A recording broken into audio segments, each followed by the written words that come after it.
नमस्कार। आज का पहला वीडियो और आज का वीडियो उन सभी स्टूडेंट्स के लिए जिन्होंने आवेदन किया था तेजपुर सेंट्रल यूनिवर्सिटी में पीएचडी के लिए। जी हाँ, तेजपुर सेंट्रल यूनिवर्सिटी में जिन्होंने भी पीएचडी के लिए एप्लीकेशन दिया था, उन सभी बच्चों का इंटरव्यू का डेट और टाइम और शेड्यूल आ चुका है। तो इस बात का ध्यान रखिएगा, पीएचडी सेंट्रल यूनिवर्सिटी तेजपुर का पीएचडी का शेड्यूल आपको बताने वाला हूँ सभी सब्जेक्ट का। तो जो भी आपका सब्जेक्ट है और जिस दिन आपका इंटरव्यू है उसको नोट कर लीजिएगा, रिकॉर्ड कर लीजिएगा और इंटरव्यू के वक्त में बहुत सी चीज़ों का ध्यान रखना है। वह सभी चीज़ें आपको बता दूंगा हर नोटिफिकेशन में क्या कहा गया है। तो आइए अब शुरू करते हैं सीधा वीडियो को और चलते हैं। और हाँ, एक चीज़ और, वीडियो शुरू करने से पहले यही कहूँगा आपसे कि कम से कम पहले प्रोस्पेक्टर देख लीजिएगा। प्रोस्पेक्टर के वक्त में इंटरव्यू और सिनॉप्सिस को लेकर, प्रपोजल को लेकर क्या गाइडलाइंस थी उसको ज़रूर फॉलो कर लीजिएगा, समझ लीजिएगा, पढ़ लीजिएगा। नहीं तो ऐसा ना हो कि इंटरव्यू के वक्त में आपको समस्याएं खड़ी हो जाएं। ठीक है, सबसे पहला इंटरव्यू का शेड्यूल आया है डिपार्टमेंट ऑफ मैकेनिकल इंजीनियरिंग का। ठीक है ना, इस सब्जेक्ट के बच्चे ध्यान दें, इन सभी सब्जेक्ट के बच्चों का इंटरव्यू होना है 10 फरवरी को और समय है सुबह 10 बजे का। 10 फरवरी को सुबह 10 बजे इंटरव्यू होना है और गूगल मीट के माध्यम से आपका होगा इंटरव्यू। ऑनलाइन माध्यम से इंटरव्यू होगा, गूगल मीट के माध्यम से आप सभी का इंटरव्यू होगा और 6 बच्चों का हुआ है सिलेक्शन इंटरव्यू के लिए। इस बात का रखिएगा विशेष रूप से ध्यान, 2 बच्चे ओबीसी के हैं नॉन क्रीमिलेयर के, 3 बच्चे जनरल के हैं और 1 कैंडिडेट एससी कैटेगरी का है। दूसरा विभाग है डिपार्टमेंट ऑफ मैथमेटिकल साइंस। इस डिपार्टमेंट के बच्चे ध्यान दें, 10 फरवरी को इनका भी इंटरव्यू है, समय है सुबह 11 बजे का और गूगल मीट के माध्यम से होगा इनका भी इंटरव्यू और 4 बच्चों का हुआ है सिलेक्शन इंटरव्यू के लिए। Department of physics Tezpur university, PhD candidates के बच्चों का इंटरव्यू है 11 फरवरी को, समय है सुबह 10 बजे का। 13 बच्चों का हुआ है सिलेक्शन इसके लिए। क्या नियम कानून है इंटरव्यू के वक्त में, वह मैं आपको सभी के बाद में बताऊंगा। ठीक है ना, और सभी के लिंक मैं नीचे दे दूंगा डिस्क्रिप्शन बॉक्स में, आपको कोई समस्या नहीं आएंगी। मैं भी कुछ चीज़ों का कॉमन चीज़ें बता रहा हूँ आपको। ठीक है ना, डिपार्टमेंट ऑफ सोशोलॉजी यानी कि समाजशास्त्र विभाग के बच्चों का इंटरव्यू है 10 फरवरी को, यानी कि कल 10 फरवरी परसों, सॉरी हाँ कल ही है 10 फरवरी, 10 फरवरी को और समय है सुबह 10 बजे का और गूगल मीट के माध्यम से होगा इंटरव्यू। इस बात का रखिएगा विशेष रूप से ध्यान। और एक चीज़ का ध्यान रखिएगा डिपार्टमेंट ऑफ सोशोलॉजी के बच्चे कि 8 फरवरी यानी कि कल तक आपको अपना रिसर्च प्रपोजल यानी कि सिनॉप्सिस भेजना था 1000 शब्दों में और एक ईमेल आईडी भी दी गई थी। अगर आपने नोटिफिकेशन नहीं देखा है तो समस्याएं खड़ी हो सकती हैं, इस बात का विशेष रूप से ध्यान रखिएगा। डिपार्टमेंट ऑफ सोशोलॉजी में लगभग हुआ है 64 बच्चों का चयन इंटरव्यू के लिए। डिपार्टमेंट ऑफ सोशोलॉजी में 64 बच्चों का चयन हुआ है इंटरव्यू के लिए। डिपार्टमेंट ऑफ इलेक्ट्रिकल इंजीनियरिंग, इस सब्जेक्ट के बच्चों का इंटरव्यू है 11 फरवरी को और समय है सुबह 10 बजे का। और इस डिपार्टमेंट में इंटरव्यू के लिए सिलेक्ट हुए हैं केवल 2 स्टूडेंट्स। हो सकता है दोनों का ही एडमिशन हो जाए या हो सकता है किसी एक का या दोनों का ना हो, क्योंकि मैं जब ये कहता हूँ कि 2 बच्चों का नाम आया है, दोनों को अभी नहीं हो सकता है। कंडीशन ये हो सकती है कि हो सकता है आप एब्सेंट रहें, हो सकता है आपने रिसर्च प्रपोजल ना भेजा हो सकता है आप सवाल जवाब में फेल हो जाएं। तो उस कंडीशन में हो सकता है, तो इससे ज़्यादा खुश होने की ज़रूरत नहीं है आप किसी को भी। यदि 2 ही बच्चों का सिलेक्शन हुआ है तो दोनों का ही एडमिशन हो जाएगा और यदि 40 बच्चों का सिलेक्शन हुआ है तो 4 बच्चों का भी नहीं। वह आपका प्रेजेंटेशन कैसा है और ऑन द स्पॉट टॉपिक्स पर क्या सोच सकते हैं, क्या बोल सकते हैं, वह भी मायने रखता है इंटरव्यू के लिए। इस बात का ध्यान रखिएगा। ठीक है, चलते हैं अगले डिपार्टमेंट पे। अगला डिपार्टमेंट ऑफ नोटिफिकेशन है ये डिपार्टमेंट ऑफ सोशल वर्क का। बहुत बेहतरीन डिपार्टमेंट है और सभी विश्वविद्यालयों में ये डिपार्टमेंट माना हुआ भी होता है और अपने काम के लिए विश्वविख्यात भी है, चाहे कोई भी यूनिवर्सिटी हो। Department of social work PhD के लिए बच्चों का इंटरव्यू रखा गया है 2 दिनों में, क्योंकि बच्चों 10 और 11 फरवरी को रखा गया है। 10 फरवरी और 11 फरवरी को समय है सुबह 9:30 बजे का। इस बात का रखिएगा विशेष रूप से ध्यान। और 23 बच्चों का सिलेक्शन हुआ है और गूगल मीट के माध्यम से होगा आपका interview. Department of cultural studies के बच्चों का इंटरव्यू भी 2 दिनों तक चलेगा, 10 और 11 फरवरी को। समय है सुबह 10 बजे का, गूगल मीट के माध्यम से होगा। ठीक है, काफ़ी ज़्यादा बच्चे हैं इसके अंतर्गत, ठीक है ना।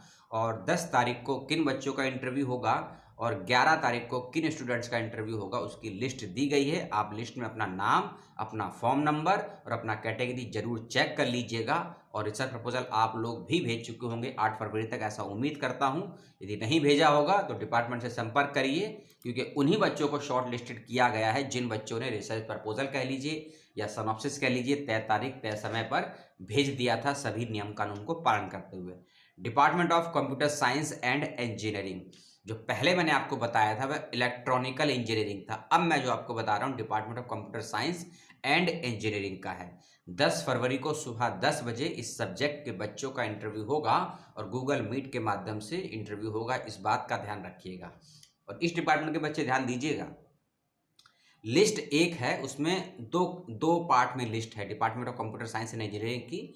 जिन बच्चों का इंटरव्यू होना है उनका लिस्ट दिया हुआ है, और जो बच्चे क्वालिफाई नहीं हो पाए हैं, चाहे एंट्रेंस में कह लीजिए या जो गाइडलाइंस थी उसके अकॉर्डिंग, या जो नॉट सिलेक्टेड हुए इंटरव्यू में, उनका भी लिस्ट दिया हुआ है। सिलेक्ट होने वाले बच्चे 13 हैं और नॉट सिलेक्ट होने वाले बच्चे 7 हैं। और विथ कंडीशन भी दी है कि किन वजहों से इन बच्चों को सिलेक्ट नहीं किया गया है इंटरव्यू के लिए। Department of computer and electronical science engineering के बच्चे ध्यान दें। अगला नोटिफिकेशन आया है डिपार्टमेंट ऑफ सिविल इंजीनियरिंग का। डिपार्टमेंट ऑफ सिविल इंजीनियरिंग के बच्चे ध्यान दें, 11 फरवरी सुबह 11 बजे, 11 फरवरी सुबह 11 बजे आपका होना है इंटरव्यू। 2 बच्चे इसमें सिलेक्ट किए गए हैं और 3 बच्चे इसमें रिजेक्ट किए गए हैं। टोटल 5 बच्चों ने अप्लाई किया था, 3 बच्चे इंटरव्यू के लिए क्वालिफाई नहीं हुए हैं या नहीं सिलेक्ट हो पाए हैं, वो उनका रीज़न दिया हुआ देख लीजिएगा। और 2 बच्चे सिलेक्ट हुए हैं। 11 फरवरी सुबह 11 बजे इनका इंटरव्यू है। डिपार्टमेंट ऑफ बिजनेस एडमिनिस्ट्रेशन, इस डिपार्टमेंट के बच्चे ने 10 और 11 फरवरी को होना है इंटरव्यू बच्चों का। 10 फरवरी और 11 फरवरी को अलग अलग शिफ्ट में और अलग अलग शेड्यूल में बच्चों का इंटरव्यू फिक्स किया गया है। अपना नाम देख लीजिएगा और अपना टाइमिंग देख लीजिएगा, क्योंकि टाइमिंग बहुत ज़रूरी है। क्योंकि 10 फरवरी को इंटरव्यू सुबह 10 बजे से स्टार्ट होंगे और 10 से 11 का एक शिफ्ट है, 11 से 12 की दूसरी, यानी कि हर 1 घंटे में कुछ कुछ बच्चों का इंटरव्यू है, बीच में कुछ गैप भी होगा। इस बात के लिए इस बात का ध्यान रखिएगा, इसलिए अपना टाइमिंग इंटरव्यू का और अपनी डेट ज़रूर फिक्स कर लीजिएगा, नोट कर लीजिएगा। और ऐसा भी नहीं होगा, सभी डिपार्टमेंट में बच्चे ध्यान दें इस बीच चीज़ का, कि जो आपका टाइमिंग और जो डेट दिया गया है, यदि उस टाइम और डेट में आप इंटरव्यू के वक्त में प्रेजेंट नहीं हो पाते हैं या प्रेजेंट नहीं एब्सेंट हो जाते हैं, तो उस कंडीशन में हो सकता है बैक टाइमिंग पे या बैक डेट पे आपका इंटरव्यू नहीं होगा। बहुत रिक्वेस्ट करने पे यदि हो जाए तो हो जाए, लेकिन अगर तय तारीख और टाइम पे आप मौजूद नहीं रहेंगे तो इंटरव्यू नहीं हो पाएगा। लास्ट इंटरव्यू के लिए जो आया है वह है EVS, environmental studies, environmental science भी जिसको बोलते हैं। PhD के बच्चे ध्यान दें, 11 फरवरी सुबह 9 बजे होना है इंटरव्यू। सुबह 9 बजे याद रखिएगा, 11 फरवरी सुबह 9 बजे इंटरव्यू होना है PhD इन एनवायरमेंटल साइंस के बच्चों का। लिस्ट पूरी आ गई है, देख लीजिएगा। और 38 बच्चों का हुआ है सिलेक्शन। अब कुछ नियम और कानून समझ लीजिए। गूगल मीट के माध्यम से होगा इंटरव्यू। जितने भी मैंने नोटिफिकेशन बताए हैं आपको, सभी के इंटरव्यू का माध्यम ऑनलाइन रहेगा। और ये गूगल मीट का जो ऐप है, इसको आप अपने फ़ोन से भी एक्टिव कर सकते हैं और अपनी जीमेल से भी एक्टिव कर सकते हैं। जीमेल में आप जाएंगे, अपने आपका जो भी जीमेल आईडी बना होगा, मैं बता देता हूँ कहाँ और कैसे मिलेगा। जहाँ आपके पूरे लेफ्ट हैंड साइड में बना होता है ना आपका इनबॉक्स, आउटबॉक्स, सेंड, ड्राफ्ट, उसी के नीचे जाएंगे, सबसे नीचे में एक ऑप्शन बना होगा मीट का, MEET मीट का। और मीट पे जैसे ही जाएंगे उसके अंदर 2 ऑप्शन दिए होंगे, न्यू मीटिंग का और ज्वाइन मीटिंग का। जैसे ज्वाइन मीटिंग पे क्लिक करेंगे तो एक विंडो खुलेगी, वहाँ मांगेगा गूगल मीटिंग कोड। वहाँ आप उस कोड को फिल करिएगा जो आपके पास आया है लिंक गूगल मीट का। उसको जैसे ही आप वहाँ फिल करेंगे आपके सामने एक विंडो खुलेगी। सेम जैसे आपके फ़ोन में खुलेगा गूगल मीट, वैसा ही आपके जीमेल में भी गूगल मीट खुल जाएगा। आपका फ़ोटो, साइन, लोगो सब कुछ दिखाई देगा। और आपके अगर ये फ़ोन से कर रहे हैं तो कोई दिक्कत नहीं, अगर लैपटॉप या PC से कर रहे हैं, यदि उसमें कैमरे की और माइक की सुविधाएं हैं, तो अपने लैपटॉप या पीसी से भी अपना इंटरव्यू दे सकते हैं, कोई समस्या नहीं आएंगी। लैपटॉप पीसी से ये फ़ायदा होता है कि स्क्रीन बड़ी होती है और इंटरव्यू के वक्त में यदि कुछ शेयर करने को आपसे कहते हैं इंटरव्यू के लोग कि अपना सिनॉप्सिस शेयर कीजिए, अपना पीपीटी शेयर कीजिए, आपका कोई प्रेजेंटेशन है उसको बताइए, तो लैपटॉप और पीसी पे समझाने में ज़्यादा बेटर रहता है। ठीक है, फ़ोन से भी ये सब चीज़ कर सकते हैं और लैपटॉप और पीसी से भी कर सकते हैं। ठीक है, इस बात का ध्यान रखिएगा। ये थी गूगल मीट की बात। अगली चीज़, सभी डिपार्टमेंट के बच्चे इस बात का ध्यान दें कि इंटरव्यू से पहले आपसे सिनॉप्सिस या रिसर्च प्रपोजल मांगा गया होगा, और जिन बच्चों ने उसका पालन किया है और सबमिट किया है उन्हीं बच्चों को शॉर्ट लिस्टेड किया गया है, पहली चीज़। और दूसरी चीज़, यदि आपका नेट या एमफिल था और आपने यदि उसका प्रूफ दिया है एडमिशन के वक्त में या जब आपसे मांगा गया था, तभी आपको सिलेक्टेड किया गया है, दूसरी चीज़। क्योंकि जिन बच्चों को नॉट सिलेक्टेड किया गया है उनके दो ही कंडीशन मुझे लगती हैं कि आपने अपना रिसर्च प्रपोजल नहीं भेजा होगा, पहली चीज़, तय तारीख और समय पर, दूसरी चीज़ आपने अपना नेट जेआरएफ या यदि एमफिल करके आए हैं उसका प्रूफ नहीं भेजा होगा। इन दोनों ही डॉक्यूमेंट्स के अभाव में हो सकता है आपको नॉट सिलेक्टेड कर दिया गया होगा। तीसरी कंडीशन ये भी हो सकती है कि आप एंट्रेंस एग्जामिनेशन क्वालिफाई नहीं कर पाए होंगे, तो हो सकता है आपको इसीलिए भी नॉट क्वालिफाई कर दिया होगा। ठीक है, इन जिन भी डिपार्टमेंट्स के इंटरव्यू का शेड्यूल आया है 2, 4, 6, 8, 10 और ये टोटल 12 सब्जेक्ट के इंटरव्यू का शेड्यूल आया है, 9, 10 और 11 फरवरी को होंगे इनके इंटरव्यू। इस बात का ध्यान रखिएगा। गूगल मीट पर इंटरव्यू होंगे, ऑनलाइन माध्यम से इंटरव्यू होंगे। और फिर से मैं यही कहूँगा, एक कॉमन चीज़, कि अपने सभी एकेडमिक डॉक्यूमेंट्स 10th से लेकर एमफिल या एमए तक के सारे अपने सेव करके रखिएगा। जिस भी डिवाइस से आप इंटरव्यू देंगे, चाहे फ़ोन है या लैपटॉप है, हो सकता है आपसे स्क्रीन शेयर करने को कहा जाए तो आपको समस्याएं नहीं होंगी, आपका समय बचेगा।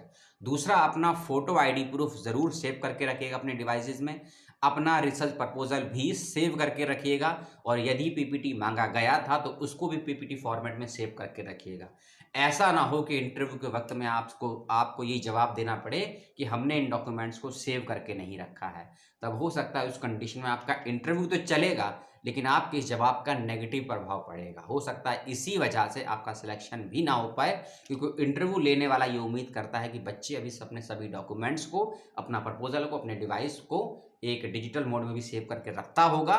क्योंकि साइंस और इलेक्ट्रॉनिक बैकग्राउंड के ज़्यादातर इंटरव्यूज़ हैं, कुछ ह्यूमैनिटीज़ के भी हैं, सोशल साइंस के भी हैं, लेकिन आप सभी डॉक्यूमेंट्स को अपने डिवाइस में सेव करके रखिएगा, नहीं तो आपको डिप्रेशन, मेंटली प्रॉब्लम और रिजेक्शन के पूरे पूरे चांसेस हैं। इस बात का ध्यान रखिएगा। कुछ नेगेटिव बोलना नहीं चाहता था, लेकिन कई बार बच्चे ये कॉमन गलतियां करते हैं जिसका भुगतान दिल्ली विश्वविद्यालय और जेएनयू के बच्चे तो भुगत चुके हैं। नॉट सेलेक्ट की वजह से उनका सिलेक्शन नहीं हुआ है, परेशान भी हैं, रो भी रहे हैं। तो मैं उम्मीद करता हूं कि तेजपुर विश्वविद्यालय में जिन्होंने अप्लाई किया है वैसी गलतियां नहीं करेंगे। और कोई समस्या सवाल हो मेरे से तो ज़रूर कीजिएगा, और विश्वविद्यालय से रिगार्डिंग कोई सवाल है जो भी मैंने आपको नोटिफिकेशन बताए हैं उसके लिए डायरेक्ट विश्वविद्यालय से सबसे पहले संपर्क कीजिएगा। और यदि कुछ मेरे से सवाल है तो मेरे से भी कर सकते हैं। बहुत बहुत धन्यवाद अपना समय देने के लिए। किसी और वीडियो में किसी और विश्वविद्यालय की नोटिफिकेशन के साथ बहुत जल्द आपसे मिलूंगा। तब तक के लिए जय हिंद, जय भारत, सलाम हिंदुस्तान।